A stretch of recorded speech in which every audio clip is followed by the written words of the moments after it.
Election commission ने कहा है कि जो सर्वे हो रहा है उसमें पता चला है कि बहुत सारा नेपाली, म्यांमार के और बांग्लादेशी लोग है, सबका नाम कटेगा।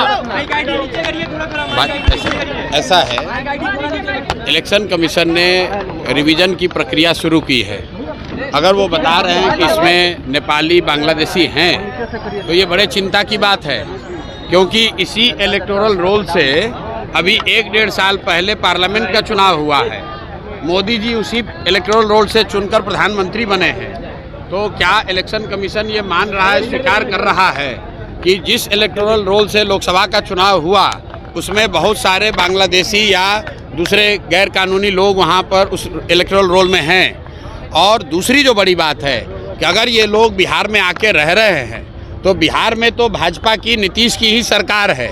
ये लोग कैसे रह रहे हैं, पुलिस प्रशासन क्या कर रहा है, ये भी चिंता क्या बात है। और कहीं ना कहीं नीतीश सरकार को जवाब देना चाहिए कि इतने लोग, जो इलेक्शन कमीशन कह रहा है, सरकार की संस्था कह रही है, सरकार की संवैधानिक संस्था कह रही है कि बहुत सारे नेपाली, बांग्लादेशी यहाँ पर आके रह रहे हैं और उन्होंने इलेक्टोरल रोल में बाकायदा अपना नाम लिखवाया है।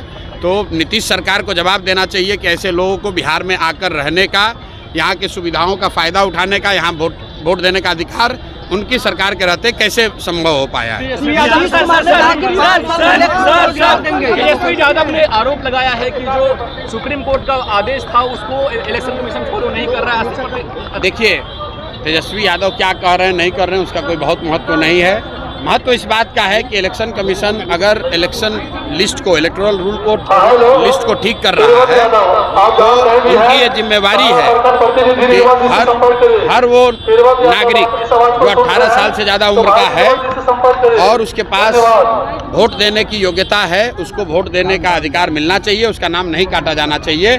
तेजस्वी यादव क्या कह रहे हैं, प्रशांत किशोर क्या कह रहे हैं, इसका महत्व नहीं है। महत्व इस बात का है कि जो भी वोट देने की योग्यता रखता है उसको वोट देने का अधिकार होना चाहिए, उसको वोट देने का मौका मिलना चाहिए।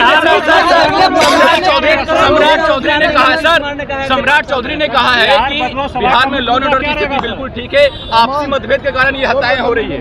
सम्राट चौधरी, लॉ एंड ऑर्डर पर सम्राट चौधरी का बोलना ऐसे ही है जैसे मैं क्वांटम फिजिक्स पे अगर कुछ बोलने लगूं।